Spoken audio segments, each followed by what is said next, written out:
Olá, meus amigos, um dia de muita paz para todos nós. Hoje é exatamente 28 de abril de 2023 e estamos nós reunidos para estudarmos o livro Obras Póstumas. Estamos na primeira parte, estamos estudando sobre as aristocracias. A autoridade foi conferida aos chefes de família, aos antigos, aos anciões. Essa seria a primeira. A segunda foi a autoridade da força bruta. A terceira veio a divisão da sociedade em duas classes, a dos superiores e a dos inferiores, a dos que mandam e a dos que obedecem. Isso tudo direcionado a habituar um povo a pouco a ter esses filhos por herdeiros do direito que os pais haviam conquistado.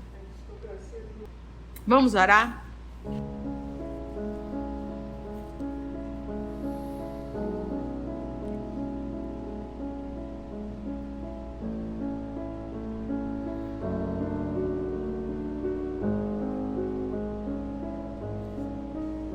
Divino amigo Jesus,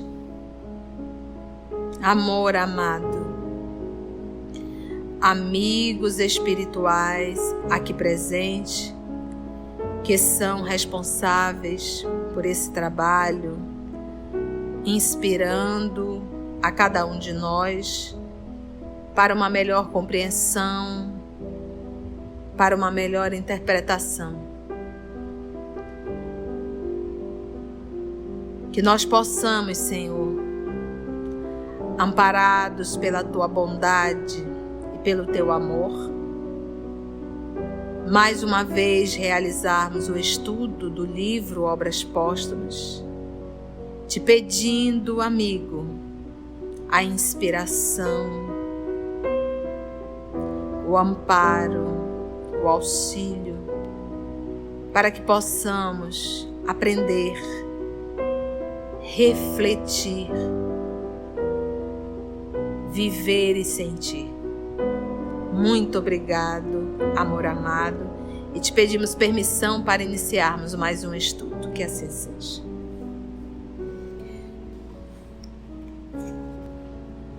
Nós paramos no último parágrafo. A classe submetida viu as coisas com mais clareza. Viu a fraca consistência que lhe opunham e, sentindo-se forte pelo número, aboliu os privilégios e proclamou a igualdade perante a lei. Este princípio marcou no seio de certos povos, porque nem todos, infelizmente, despertaram, o fim do reinado da aristocracia de nascimento, que passou a ser apenas nominal e honorífica, visto que já não confere direitos legais. Hoje, então, a gente inicia um novo parágrafo. Erguia-se, então, uma nova potência. Qual era? A do dinheiro. Essa seria a quarta aristocracia. Porque com dinheiro se dispõe dos homens e das coisas. Era um sol nascente diante do qual todos se inclinaram, como outrora se curvavam mais baixo ainda diante de um brasão. Então hoje se curva perante o dinheiro, até hoje. O que não se concedia ao título, concedia-se à riqueza, e a riqueza teve igualmente seus privilégios. Então você abre mão de qualquer conceito perante um dinheiro que é posto em tuas mãos. Você consegue abrir mão do bom senso, se o tem, por conta do dinheiro que se coloca em tuas mãos. Logo, porém, perceberam que, para conseguir a riqueza, precisavam de certa dose de inteligência, não sendo necessária muita para herdá-la, e que os descendentes são quase sempre mais hábeis em consumi-la, em consumir o dinheiro, do que em ganhá-la, do que em ganhar o dinheiro. Os herdeiros.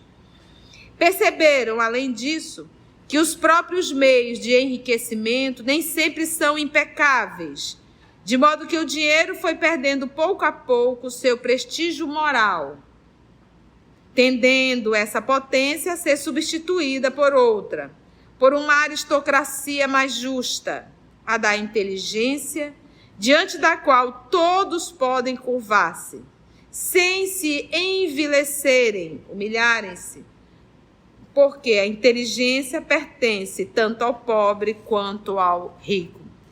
Então, essa quarta aristocracia, que seria da inteligência, quinta aristocracia, que seria da inteligência, a quarta é o dinheiro, e essa quinta pautada em qualquer um pode conquistar, porque chegaram à conclusão que muitos têm dinheiro, mas não têm moral. E o fato de você ter conquistado muito dinheiro, isso não quer dizer que você tenha sido uma pessoa moral, porque você pode sim conquistar o dinheiro pautado na decadência moral. E aí, a quinta seria a inteligência. Ele pergunta, seria a última das aristocracias? Será a mais alta expressão da humanidade civilizada a inteligência? Não. A inteligência nem sempre constitui garantia de moralidade. E o homem mais inteligente pode fazer péssimo uso de suas faculdades. Isso é verdade? Sim. É o que mais temos.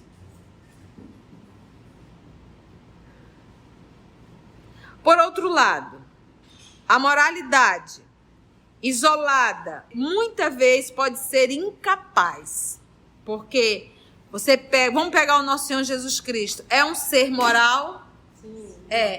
Teve como realizar o trabalho completo para aquele período? Não. Por isso é que ele diz, a inteligência nem sempre constitui garantia de moralidade e o homem mais inteligente pode fazer péssimo uso de suas faculdades. Por outro lado, a moralidade isolada muitas vezes pode ser incapaz. A união dessas duas faculdades, a inteligência e moralidade, é, pois, necessária para criar uma preponderância legítima. Porque o homem moral, sem a inteligência, ele não sabe refutar. Um homem inteligente, ele sabe refutar muito bem, ele sabe articular as palavras, mas ele não tem moral, então ele vai estar sempre articulando as palavras para se servir das palavras e não para servir. Por isso que é necessária a junção das duas asas. É, pois, necessária para criar uma preponderância legítima, a que a massa se submeterá cegamente, porque lhe inspirará plena confiança, pelas suas luzes e pela sua justiça.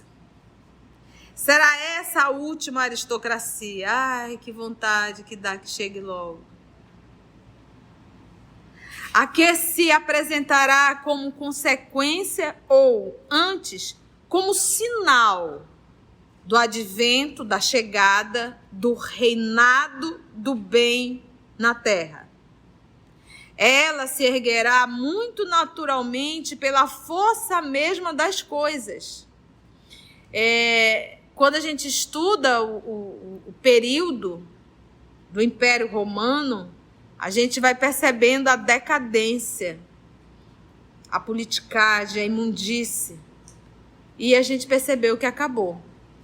Então, quando nós tivermos o pleno equilíbrio, a junção da moral e da inteligência, e aí, como ele diz, essa é a chegada do reinado do bem na terra. E como que acontece isso?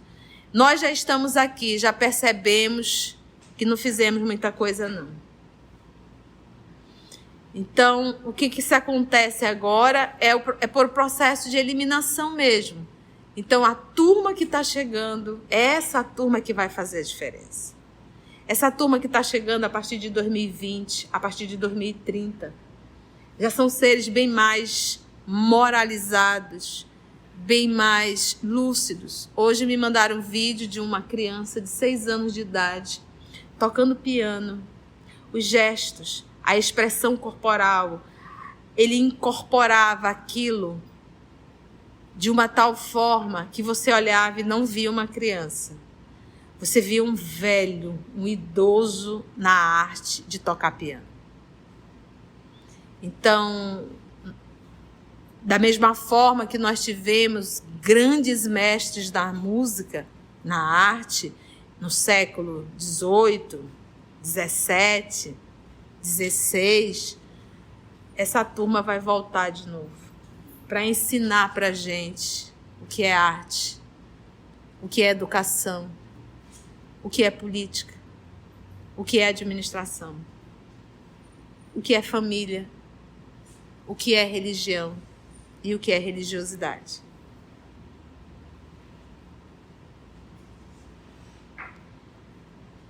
Ela se erguerá muito naturalmente pela força mesma das coisas, pela força.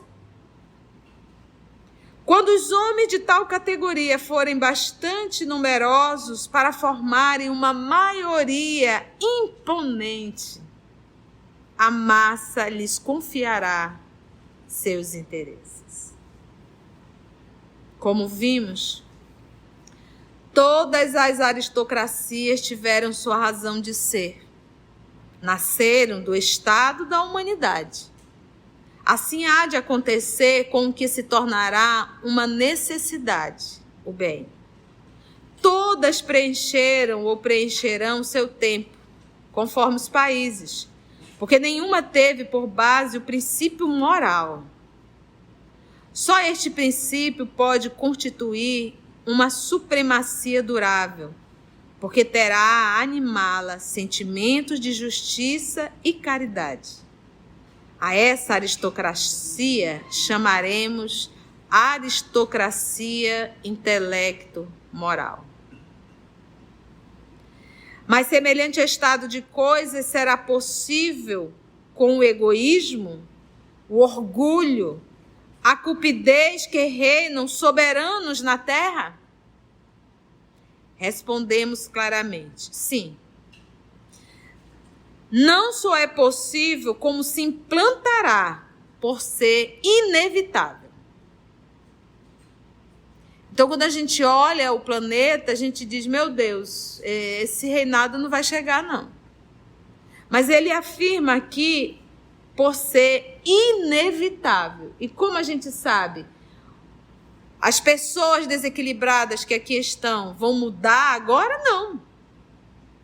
Não vão. Vão continuar desequilibradas, grande parte, até o seu último momento. Quem é que vai fazer a mudança? É quem está chegando. É quem está chegando. Porque tudo passa, só Deus nunca passa.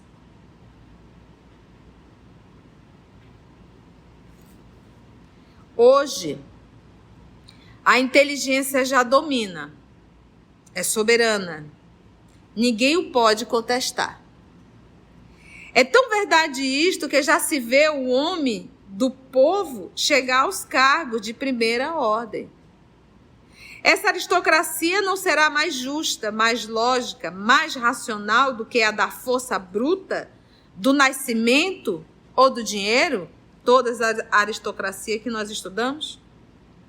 Por que, então, seria impossível que se lhe juntasse a moralidade? Por que, dizem os pessimistas, o mal domina sobre a terra? Pergunta: quem, porém, ousará dizer que o bem não suplantará um dia? Os costumes e, por conseguinte, as instituições sociais não valem 100 vezes mais hoje do que na Idade Média? Cada século não se caracteriza por um progresso? Por que, então, a humanidade se deteria quando ainda tem tanto a fazer?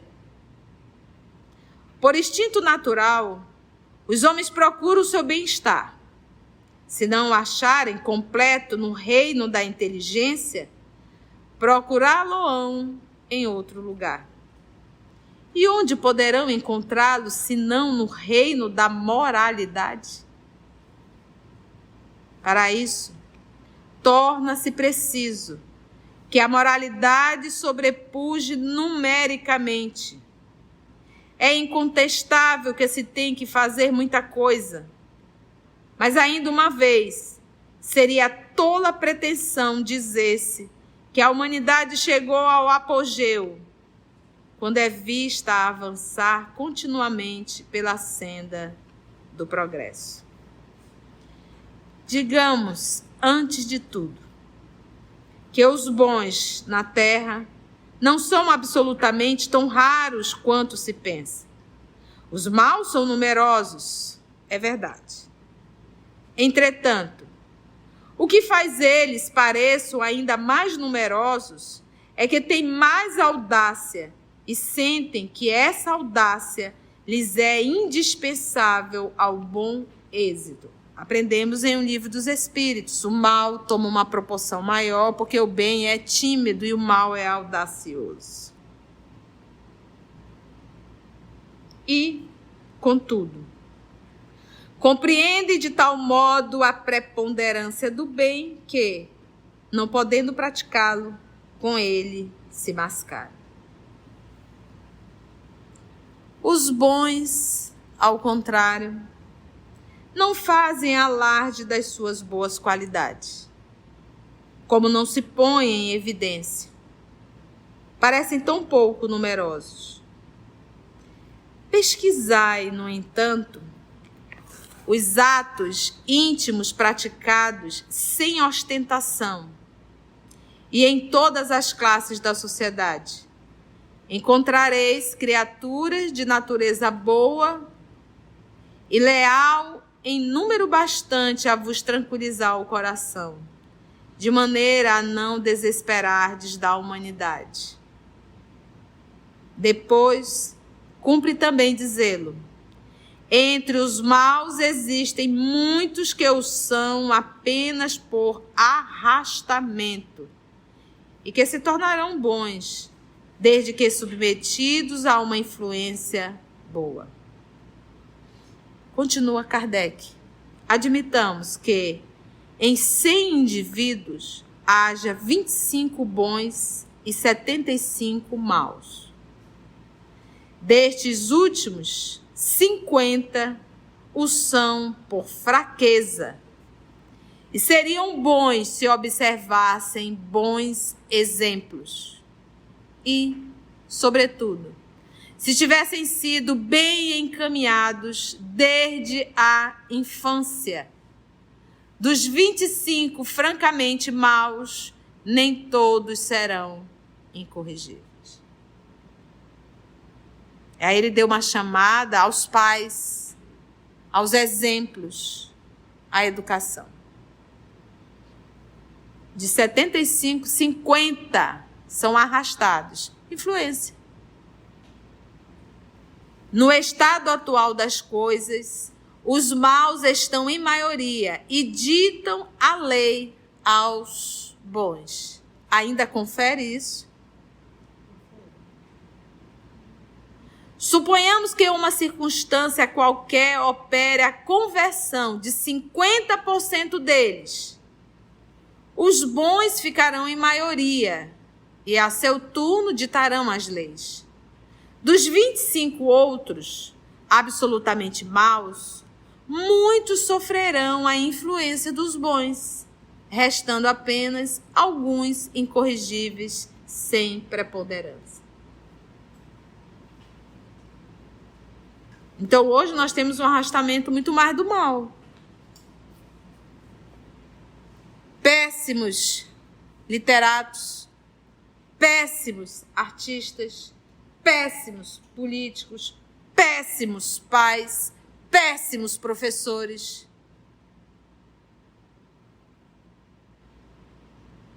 E aí? Tá no que tá.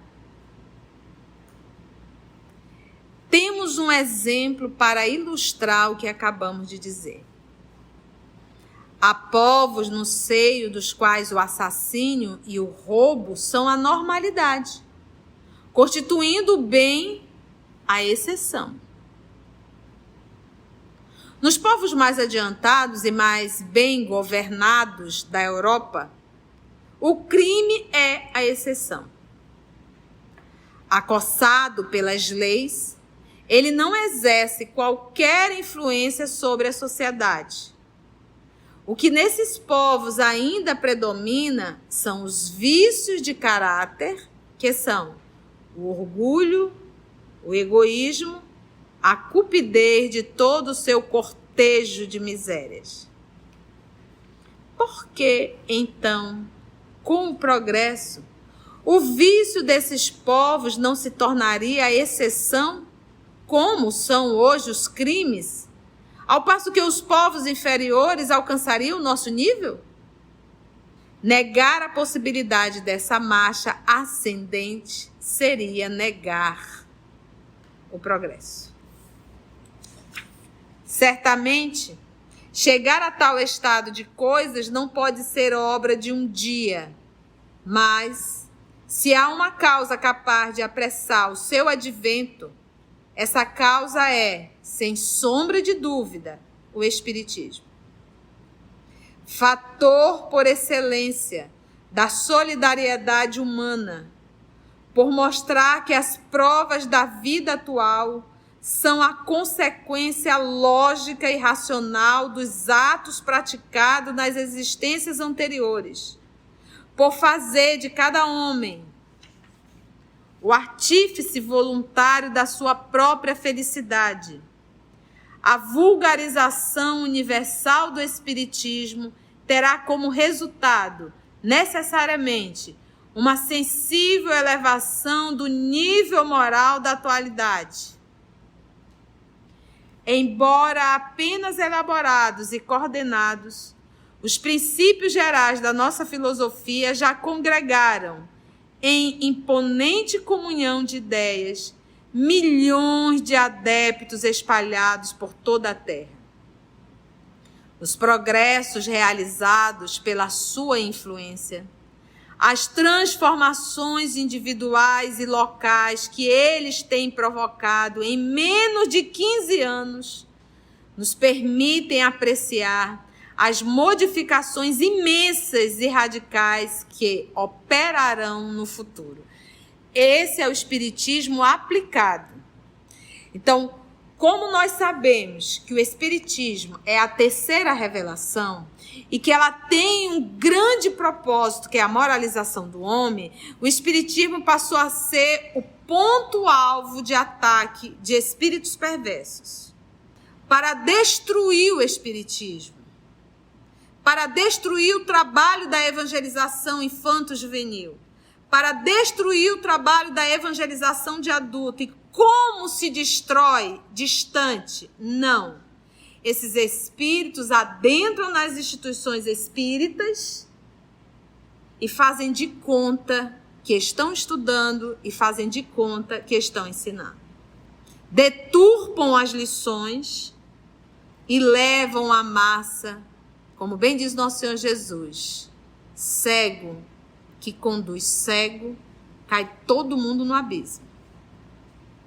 Então, quando a gente fala dessa ação das trevas, não pensa que eles estão fora, eles estão dentro da instituição, atrapalhando ou desvirtuando os estudos, inventando o que não deveria inventar, distanciando do espiritismo a base da doutrina e inventando estudos bem distantes das obras básicas e das obras subsidiárias, buscando muito mais o fenômeno do que a essência. Então não pense que o inimigo do espiritismo está fora. Não, estão dentro. Porque é essa doutrina, é essa revelação que deve ser atacada. Como foi atacado o nosso Senhor Jesus Cristo.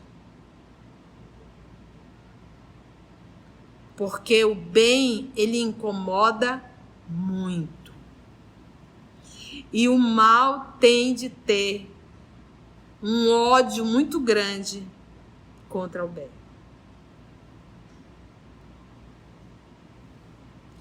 Mas, se graças ao desenvolvimento e à aceitação geral dos ensinos dos espíritos, o nível moral da humanidade tende constantemente a elevar-se, enganar-se-ia singularmente quem supusesse que a moralidade preponderará sobre a inteligência.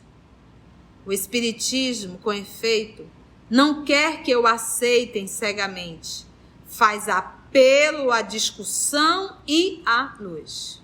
Vamos aqui discutir o assunto, vamos raciocinar. Ontem nós fomos falar sobre a transmissão de pensamento lá no Morada Cristã. E eu acho que esse é o convite. Você raciocina, pensa, assuma a responsabilidade do seu pensamento. Entenda de forma lógica o que é fluido universal, a atuação do pensamento sobre esse fluido. Vamos sair da forma mística. Esse é o convite. Abre aspas. Está no Evangelho segundo o Espiritismo. Em vez da fé cega, que aniquila a liberdade de pensar, ele diz: fé inabalável é somente a que pode encarar a razão face a face em todas as épocas da humanidade. A fé precisa de uma base, e esta base consiste na inteligência perfeita daquilo em que se deve crer. Para crer, não basta ver, é preciso, sobretudo, compreender. Que é esse o cuidado que o EOS tem. A gente lê e comenta, vamos refletir, vamos pensar no que nós estamos lendo, vamos entender de forma racional o que está escrito aqui. Portanto, é na melhor forma de direito que podemos considerar o Espiritismo como um dos mais fortes precursores da aristocracia do futuro, isto é, da aristocracia intelecto-moral. E quando ele fala do Espiritismo, ele não está falando de doutrina ou de partido, não é isso. Ele está falando das leis reveladas pelo Espiritismo. Quando toda uma sociedade entender que é um espírito eterno, quando toda a sociedade compreender de forma racional que o que nós vivemos aqui foi o que plantamos outrora e o que nós vamos colher no futuro é o que estamos plantando hoje, isso tudo nos traz uma responsabilidade muito maior do que temos feito de nossas vidas. O dia que a humanidade terrena entender a reencarnação, a influência dos espíritos e a lei de ação e reação, aí a gente vai ter um pouco mais de cuidado com as nossas atitudes. Foi bom, gente? E assim nós conseguimos finalizar essa primeira parte, que falou da aristocracia. E se Deus nos permitir, o nosso próximo estudo, nós iremos entrar no Os Desertores. Antes de orarmos em agradecimento, vamos ouvir algumas considerações da tia que destacamos neste estudo para a reflexão dos ensinamentos. Vamos aos destaques da tia? Como nós sabemos que o Espiritismo é a terceira revelação e que ela tem um grande propósito, que é a moralização do homem, o Espiritismo passou a ser o ponto-alvo de ataque de espíritos perversos para destruir o Espiritismo.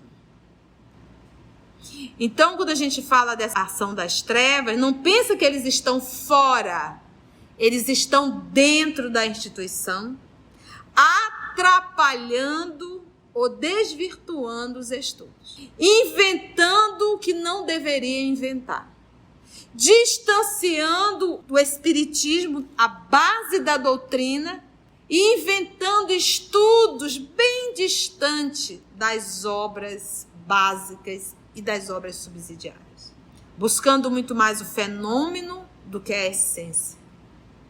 Então não pense que o inimigo do espiritismo está fora. Não, estão dentro. Porque o bem, ele incomoda muito. E o mal tem de ter um ódio muito grande contra o bem. Você raciocina, pensa, assuma a responsabilidade do seu pensamento. Entenda de forma lógica o que é fluido universal, a atuação do pensamento sobre esse fluido. Vamos sair da forma mística. Vamos refletir, vamos pensar no que nós estamos lendo, vamos entender de forma racional o que está escrito aqui. Quando toda uma sociedade entender que é um espírito eterno, quando toda a sociedade compreender de forma racional que o que nós vivemos aqui foi o que plantamos outrora, e o que nós vamos colher no futuro é o que estamos plantando hoje, isso tudo nos traz uma responsabilidade muito maior do que temos feito de nossas vidas. O dia que a humanidade terrena entender a reencarnação, a influência dos espíritos e a lei de ação e reação, aí a gente vai ter um pouco mais de cuidado com as nossas atitudes. Amigos, vocês que estão acompanhando, amigos, amigas do nosso canal, se você chegou até aqui o final, deixa seu comentário.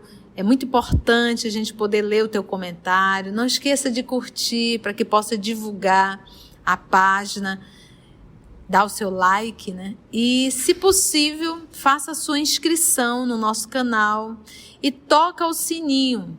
Porque quando você toca o sininho, o YouTube avisa para você quando o EOS publicar um novo estudo. Então, receba um grande abraço da família EOS Manaus.